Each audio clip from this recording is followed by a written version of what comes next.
Chapter 2, Exercise 2.5, 13th sum. In a winter season, let us take the temperature of Ooty from Monday to Friday to be in arithmetic progression. அப்போ Monday to Friday வரை இருக்கிற அந்த temperature வந்துட்டு arithmetic progressionல எடுக்க சொல்லிட்டாங்க. In a winter season, let us take the temperature of Ooty from Monday to Friday to be in arithmetic progression. அப்போ மண்டேலேருந்து Friday வரை உள்ள டெம்பரேச்சரை arithmetic progressionல எடுக்க சொல்லிட்டாங்க. The sum of temperature from Monday to Wednesday. அப்போ the sum of temperature Monday to Wednesday வரைக்குள்ள டெம்பரேச்சரோட sum வந்துட்டு எவ்வளோ 0 degree Celsius. And the sum of the temperatures from Wednesday to Friday அதுக்குள்ள sum வந்துட்டு எவ்வளோ கொடுத்துருக்காங்க 18 degree Celsius. Find the temperature on each of 5 days. அப்போ 5 days ஓட temperature என்னன்னு கண்டுபிடிக்கணும். அப்போ ஃபஸ்ட்டு என்ன சொல்லிட்டாங்க மண்டே டு ஃப்ரைடே வரைக்குள்ள டெம்பரேச்சர் அரித்தமெட்டிக் ப்ரோக்ரெஷனில் எடுக்க சொல்லிட்டாங்க. ஜென்ரல் ஃபார்ம் நம்ம சாதாரணம் என்ன எடுப்போம் A plus D A plus 2d A plus 3d அப்படி எடுப்போம்ல. இப்போ அதே மாதிரி தான் எடுக்க போகிறோம். நம்ம இதுக்கு முன்னாடி ஒரு சம் செஞ்சோம். நமக்கு சிம்பிளிஃபிகேஷன் ஈஸியாக இருக்கிறக்க என்ன பண்ணுவோம் ஏக்கு முன்னாடி இருக்கிற ஒரு டேர்ம் எடுத்துப்போம் ஏ மைனஸ் டின்னு அது மாதிரி எடுத்து செஞ்சுருக்கோம். இப்போ ஏ plus D A plus 2d 3d 4dன்னு அப்படி 5 டேஸ்க்குள்ளது எடுத்துக்கலாம். இப்போ நான் எடுத்துருக்க மாதிரி எடுத்துக்கலாம். இப்படி செஞ்சாலும் சேம் ஆன்சர் தான் வரும். ஓகே இப்போ நான் என்ன எடுத்துருக்கேன்னா solution let the temperature from Monday to Friday be temperature Monday to Friday வந்து அரித்தமெட்டிக் ப்ரோக்ரெஷன் இருக்குன்னு சொல்லிட்டாங்க. அதனால் நான் என்ன ஆர்டர் எடுத்துட்டேன்னா ஏக்கு முன்னாடி இருக்கிற ஒரு டேர்ம் என்னவா இருக்கும் ஏ மைனஸ் டி. அப்போ A minus D A plus D A plus 2d A plus 3d அதான் Monday Tuesday Wednesday Thursday Friday 5 டேஸ்க்கான டெம்பரேச்சர் இப்படி எடுத்திருக்கேன். நம்ம ஜென்ரல் எப்படி எழுதுவோம் இப்படி தான் எழுதுவோம் A plus D A plus 2d A plus 3d வேணா இப்போ ஏ ப்ளஸ் 4d சேர்த்துக்கலாம். அதுவும் 5 டேஸ் ஆகிடும். இதுலேருந்து நான் மண்டே டியூஸ்டே வெனஸ்டே தேர்ஸ்டே ஃப்ரைடேன்னு அது 5 டேஸ் ஆகிக்கும். நான் முன்னாடி ஒரு டேர்ம் மைனஸ் வச்சு ஒரு டேர்மும் எடுத்துக்கிறேன் சிம்பிளிஃபிகேஷன் ஈஸிக்காக. அப்போ 5 டேஸ் என்னது A minus D A plus D A plus 2d A plus 3d எழுதியாச்சு. அது கொடுத்துருக்காங்க மண்டே டு ஃப்ரைடே வந்து அரித்தமெட்டிக் ப்ரோக்ரெஷன் எழுதுங்கன்னு சொன்னாங்க எழுதிட்டோம். அடுத்து அவங்க என்ன கண்டிஷன் கொடுத்துருக்காங்க the sum of temperature from Monday to Wednesday Monday to Wednesday வரைக்குள்ள டெம்பரேச்சரோட சம் வந்துட்டு 0 டிகிரி செல்சியஸ் அப்படின்னு சொல்லியிருக்காங்க. மண்டே டு வெனஸ்டேன்னு எதெல்லாம் ஏ minus D A plus D தான் மண்டே டியூஸ்டே வெனஸ்டே இதோட சம் வந்து 0 டிகிரி செல்சியஸ் சொல்லியிருக்காங்க. அந்த கண்டிஷன் இங்கே அப்ளை பண்ணியிருக்கோம். என்னது ஃபர்ஸ்ட் மண்டேக்குள்ளது A minus D plus second term A plus third term A plus D அதெல்லாம் சம் பண்ணிவிட்டு ஈக்குவல் டு அது எவ்வளோ டிகிரியாக இருக்குன்னு சொல்லியிருக்காங்க 0 டிகிரி செல்சியஸ் ஈக்குவல் டு 0. இப்போ இதில் minus D plus D cancel ஆகிடும்ல. பேலன்ஸ் இருக்கிறது என்னது ஏ மட்டும்தான் ஏ ப்ளஸ் ஏ எத்தனை ஆகிடும் 3a equal to 0. Therefore A equal to என்ன ஆகிடும் 3 மல்டிப்ளிகேஷனுக்கு டிவிஷன் ஆகும் 0 டிவைடட் பை 3 0 தான். அப்போ ஏக்கு என்ன கிடச்சிருச்சு 0ன்னு கிடச்சிருச்சு. நமக்கு இந்த 5 டேஸோட டெம்பரேச்சர் தான் வேணும். 5 டேஸோட டெம்பரேச்சர்னா என்னது ஏவும் டியும் கண்டுபிடிச்சிட்டாலே போதும். அதுக்குள்ளே வேல்யூ இங்கே கொடுத்து நம்ம செஞ்சிடலாம். இதேமாதிரி முன்னாடி ஒரு சம் செஞ்சுருக்கோம் இல்லையா. இப்போ ஏ கண்டுபிடிச்சிட்டோம். அடுத்து அவங்க கொடுத்துருக்கிற கண்டிஷன் என்ன கொடுத்துருக்காங்க sum of temperature from Wednesday to Friday வெனஸ்டேலேருந்து ஃப்ரைடே வரைக்குள்ள டெம்பரேச்சரோட சம் எவ்வளோ கொடுத்துருக்காங்க 18 டிகிரி செல்சியஸ். இப்போ வெனஸ்டேனா எதுலேருந்து ஏ ப்ளஸ் டியில் தான் ஏன்னா மண்டே டியூஸ்டே வெனஸ்டே தான் வெனஸ்டே. இப்போ இதிலிருந்து வெனஸ்டே தேர்ஸ்டே ஃப்ரைடே இது 3 சம் வந்துட்டு 18 டிகிரி செல்சியஸ். அப்போ இது 3 டேர்ம்ஸை ஆட் பண்ணணும் A plus D plus A plus 2d plus A plus 3d equal to 18 அதை எழுதணும். ஸோ நம்ம எழுதிட்டோம் A plus D plus A plus D plus A plus 2d plus A plus 3d equal to 18 Wednesday Thursday ஃப்ரைடேக்குள்ள sum 18 கொடுத்துட்டாங்க அது எழுதிட்டோம். இனி simplify பண்ணுவோம். என்ன இருக்குது ஏ ப்ளஸ் ஏன்னா 3a ப்ளஸ் டி என்ன இருக்குது டி ப்ளஸ் 2d அப்போ எவ்வளோ ஆகிடும் 3d ப்ளஸ் இன்னொரு 3dங்கும் போது 6d அப்போ 3a plus 6d equal to 18. இது சிம்பிளிஃபை பண்ணணும்ல என்ன பண்ணிக்கலாம் 3a ப்ளஸ் 16 இருக்கா இது ரெண்டுலேயும் நம்ம 3a காமனாக எடுத்துக்கலாம். 3a காமனாக எடுத்துகிட்டா என்ன ஆகிடும் அப்படி இல்லாட்டி இங்கே டேரெக்டாகவே நமக்கு ஏக்கு வேல்யூ கொடுத்துட்டாங்க. என்னன்னு கொடுத்துட்டாங்க நமக்கு ஏக்குள்ள வேல்யூ 0ன்னு கண்டுபிடிச்சிட்டோம். நம்ம இங்கேயே வேணாலும் செஞ்சுக்கலாம். இப்போ என்ன இருக்குது 3a plus 6d equal to 18 இருக்குது. ஏக்குள்ள வேல்யூ முன்னாடியே 0ன்னு கண்டுபிடிச்சிருக்கோம். அப்போ 3 × 0 ப்ளஸ் 6d ஈக்குவல் டு 18 3 × 0 என்ன ஆகிடும் 0 ப்ளஸ் 6d ஈக்குவல் டு 18. அப்போ நம்ம டி தானே கண்டுபிடிக்கணும் அதாவது 6d ஈக்குவல் டு 18 வரும் 0 ப்ளஸ் 60னா 60 தான். தர்ஃபோர் d ஈக்குவல் டு என்னது 18 டிவைடட் பை 6 18 டிவைடட் பை 6 எத்தனை டைம்ஸ் வரும் 1 6 ஆர் 6 6 3 சார் 18. அப்போ d ஈக்குவல் டு என்ன கிடச்சிருச்சு 3. இப்படியே சிம்பிளிஃபை பண்ணிக்கலாம் இப்படியும் பண்ணிக்கலாம் இது ஈஸியாக இருக்குல்ல அதை காட்டிலும். ஸோ நமக்கு ஏக்குள்ள வேல்யூ நான் லாஸ்ட்டாக இங்கே கொடுத்து செஞ்சுருக்கேன் ஃபஸ்ட்டே நமக்கு ஏ கண்டுபிடிச்சிடும். எப்படி வேணாலும் செஞ்சுக்கலாம். நமக்கு சிம்பிளிஃபை பண்ணணும். ஈஸியாக முடிஞ்சால் ஈஸியாக செஞ்சுக்க வேண்டியதான். அப்போ இதான் ஈஸி. இதை காட்டிலுமே இப்போ ஏக்குள்ள வேல்யூ இங்கேயே நம்ம கொடுத்துட்டாலே சீக்கிரம் முடிஞ்சிடும். டிக்கு என்ன வேல்யூ கிடச்சிருச்சு? 3. அதாவது காமன் டிஃப்ரென்ஸ் வந்து 3 கிடச்சிருச்சு. ஏன் கண்டுபிடிச்சிட்டோம். நம்ம தான் டெம்பரேச்சர் வந்துட்டு அரித்மெட்டிக் ப்ரோக்ரஷன் எழுதியிருக்கோம்ல, ஏ டின்னு தானே எழுதியிருக்கோம். அதுக்குள்ளே வேல்யூ கரெக்டாக கொடுத்துட்டா போதும். இப்போ என்ன எழுதியிருக்கோம்? therefore the temperature of each 5 days R என்ன எடுத்திருந்தோம்? a minus d, a plus d, a plus 2d, a plus 3d தான் 5 டேஸ்க்கு.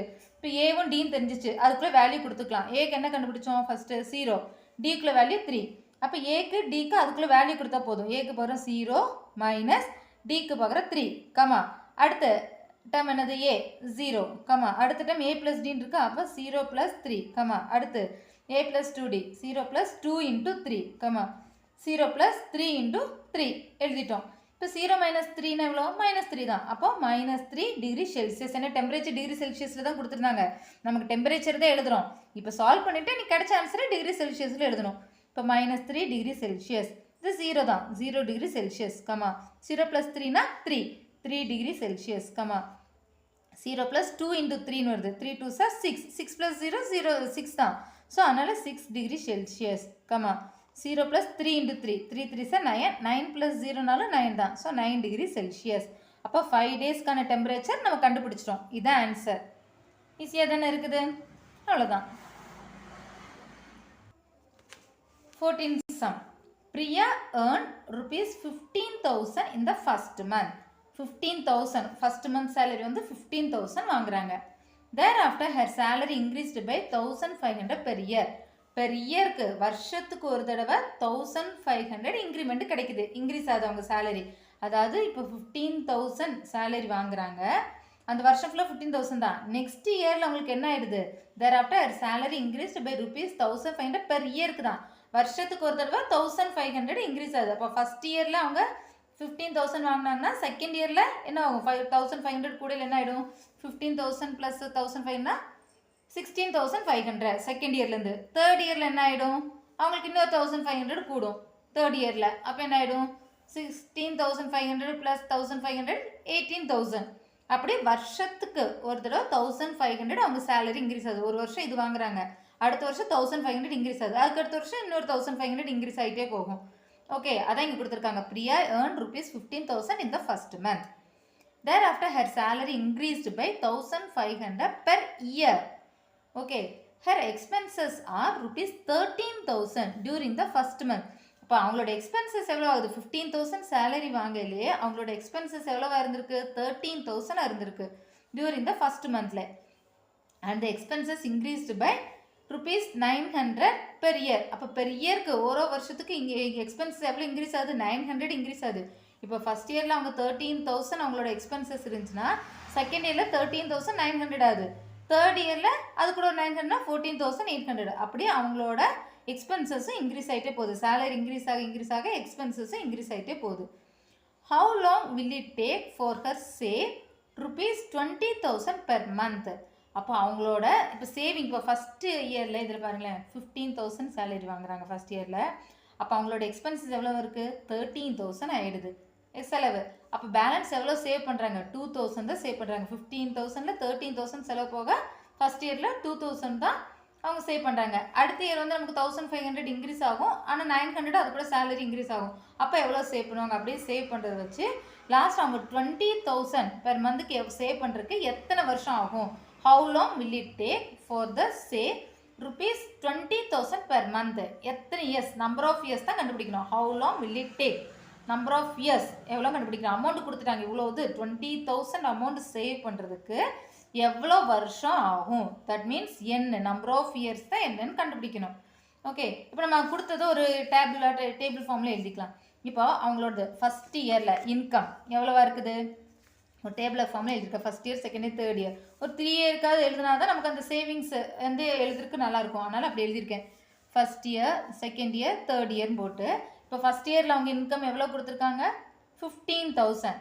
செகண்ட் இயரில் என்ன ஆகும்? 1,500 இன்க்ரீஸ் ஆகும். அது கூட 15,000 கூட 1,500 இன்க்ரீஸ் ஆகல 16,500. தேர்ட் இயரில் இன்னொரு 1,500 இன்க்ரீஸ் ஆகும் 18,000. அதான் அவங்களோட இன்கம். ஃபஸ்ட் இயரில் இவ்வளோ, செகண்ட் இயரில் இவ்வளோ, தேர்ட் இயரில் இவ்வளோ. எக்ஸ்பென்சஸ் எவ்வளோ ஆகுது? 15,000 வாங்கல 13,000 ஃபஸ்ட் இயரில். செகண்ட் இயரில் என்ன அது 900 இன்க்ரீஸ் ஆகும். இப்போ 13,900. தேர்ட் இயரில் இன்னொரு 900 இன்க்ரீஸ் ஆகும். 13,900 கூட இன்னொரு 900 இன்க்ரீஸ் ஆகையில் இது கூட ஒரு 900 ஆட் பண்ணையில் 0 0 9 + 9 18K ரிமைண்டர் 1 14,800 ஆகும் தேர்ட் இயரில் அவங்களோட எக்ஸ்பென்சஸ். அப்போ சேவிங்ஸ் எவ்வளோ பார்ப்போம். இப்படி தான் எழுதணும். இன்கம்மு, அவங்களோட எக்ஸ்பென்சஸ், அடுத்து சேவிங்ஸ். இப்போ ஃபஸ்ட் இயரில் 15,000 அவங்க இன்கம், எக்ஸ்பென்சஸ் 13,000. பேலன்ஸ் எவ்வளோ வரும் சேவிங்ஸில் 0 0 0 5ல் 3 2 2,000 தான் அவங்களோட சேவிங்.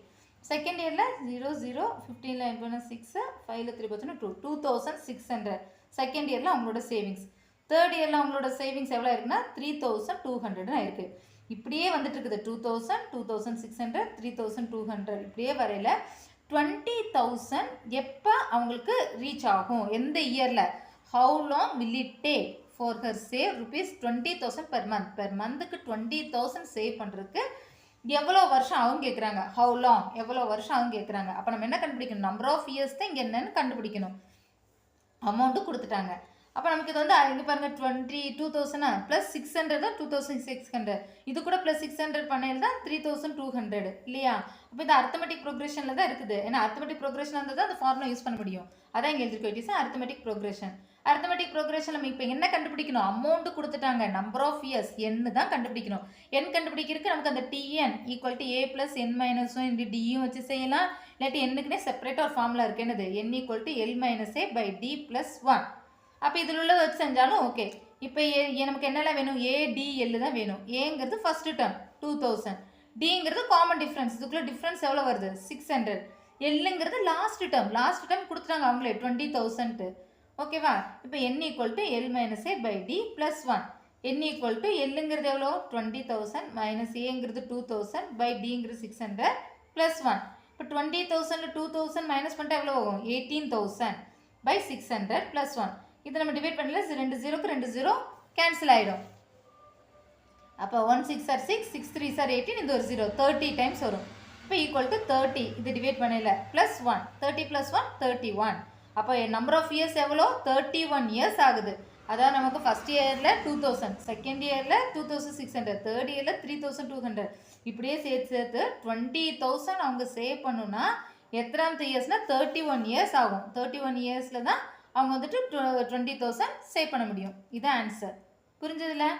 கொஸ்டின் தான் நம்ம இதுக்கு முன்னாடி டேரெக்டாக கொடுத்துருப்பாங்க. நம்ம கொஸ்டின் ரீட் பண்ணி எழுதுகிறோம். ஃபஸ்ட் இயரில் அவங்க 15,000 ஓரோ வருஷமும் நமக்கு 1,500 இன்க்ரீஸ் ஆகுன்னு சொல்லல இன்கம் எழுதிடுறோம். எக்ஸ்பென்சஸ் ஃபஸ்ட் இயரில் 13,900 ஓரோ வருஷத்துக்கு இன்க்ரீஸ் ஆகுது 13,900 அப்படி வச்சு எழுதிடுறோம். சேவிங்ஸ் அதை வச்சு நம்ம எழுதி கால்குலேட் பண்ணிடலாம். அப்படியே வரையில் சேவிங் 20,000 ரீச் ஆகிறதுக்கு எவ்வளோ இயர்ஸ்னால் நம்பர் ஆஃப் இயர்ஸ் டேரெக்டாக நமக்கு இந்த ஃபார்முலா யூஸ் பண்ணி செய்யலாம். டிஎன் ஃபார்முலாவும் யூஸ் பண்ணி செய்யலாம். அது மாதிரி ஒரு சம் செஞ்சோம். நம்ம ரெண்டுமே செஞ்சாலும் சேம் ஆன்சர் தான் வரும். ஸோ நமக்கு நம்பர் ஆஃப் இயர்ஸ் எவ்வளோ ஆகுது 31 இயர்ஸ் ஆகும் நமக்கு 20,000 சேவ் பண்ணுறதுக்கு. Okay 14 சம்மும் completed. ஸோ இந்த எக்ஸசைஸில் இருக்க சம்ஸ் கம்ப்ளீட் பண்ணிட்டோம்.